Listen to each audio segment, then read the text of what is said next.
एक बार की बात है। एक महानगर में मयंक नाम का आदमी अपनी पत्नी गौरी और बेटे गोलू के साथ रहता था। पिताजी, आप? हाँ बेटा, कल गौरी ने तो मुझे फोन करके बुलाया।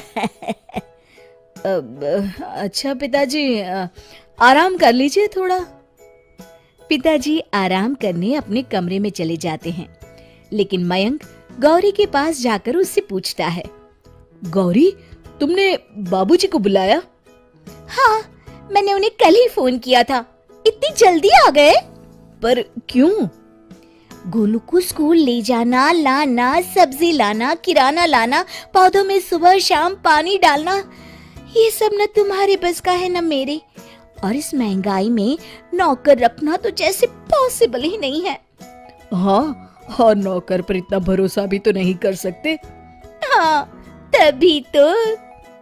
अब गोलू का ज्यादा समय दादाजी के साथ बीतने लगा। एक दिन मयंक ऑफिस से बड़े गुस्से में लौटा। ये टीवी इतनी तेज कौन चला रहा है? चौराहे तक आवाज जा रही है। और ये बीच कमरे में चप्पलें क्यों पड़ी है?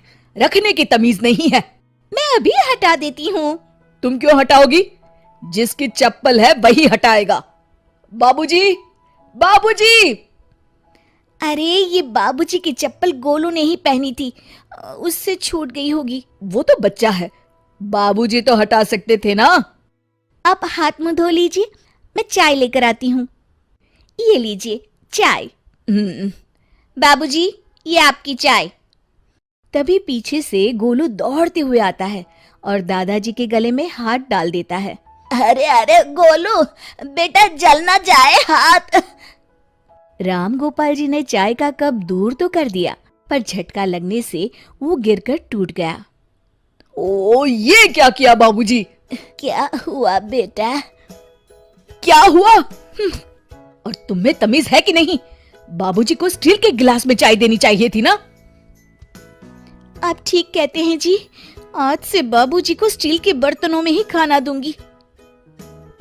बेटा बहू का वार्तालाप सुनकर राम गोपाल जी की आंखों में आंसू आ गए और वो बालकनी में जाकर बैठ गए। दादाजी, आप रो रहे हैं? नहीं बेटा, मेरी आंख में कचरा चला गया है। इतना कह के वे वहां से चले गए। अगले दिन, बाबूजी, खाना लग गया है, खा लीजिए। अभी आया। डिनर में टेबल पर स्टील के बर्तन देखकर गोलू पूछता है, मम्मी, मैं इन बर्तनों में खाऊं? नहीं बेटा, ये लो स्टैंडर्ड होते हैं। नहीं, मुझे इसी में खाना है। आज बाबूजी को यहाँ दे दो, कल से उनको खाना कमरे में ही देना। खाना खाते समय गोलू नमक की डिब्बी उठाता है और राम गोपाल जी की प्लेट नीचे गिरकर टूट गई। बापूजी, आप भी हद करते हैं, प्लेट तोड़ दी। 2 दिन पहले ही कब तोड़ दिया था। आंसू छुपाते हुए वो सिर्फ पानी पीकर उठ गए और वहां से चले गए। अगले दिन मयंक ऑफिस जाने लगा। बेटा, आज तबीयत नासाज लग रही है, जरा डॉक्टर को दिखाते हैं। बाबूजी, आज तो एक क्लाइंट से मीटिंग है, लेकिन लौटते समय मेडिकल से दवाई ले आऊंगा। अगर असर नहीं हुआ तो कल दिखा लाएंगे। पर बेटा, हाथ पैर दर्द कर रहे हैं, बदन बहुत टूट रहा है। तो आपको कौन सा मजदूरी करने जाना है? पूरे दिन बस आराम ही तो करेंगे आप। राम गोपाल जी कमरे में चले गए। अरे सुनिए जी, पहले गोलू को डॉक्टर को दिखा कर लाइए। लगता है बाबूजी के साथ रहने से इन्फेक्शन हो गया है इसे। बेटा, जब तक दादाजी ठीक नहीं हो जाते तुम उनके पास नहीं जाओगे, समझे? पर पापा, स्कूल तो दादाजी के साथ ही जाना होगा। हाँ जी, आप दोनों को दिखा लाइए ना, तब तक मैं खाना बना लेती हूँ। ठीक है, मीटिंग फिर कभी रख लूंगा। और फिर वो अपने कमरे में चला गया। दोपहर का वक्त था। गौरी, खाना बन गया? हाँ जी। आज तो 1000 रुपए पर बीती। चलिए खाना खा लीजिए। गोलू बेटा, तुम भी खाना खा लो। हाँ मम्मा। बाबूजी, मैं अभी बुलाता हूँ। नहीं नहीं, उनको स्टील के बर्तनों में देकर आई हूँ, अंदर है।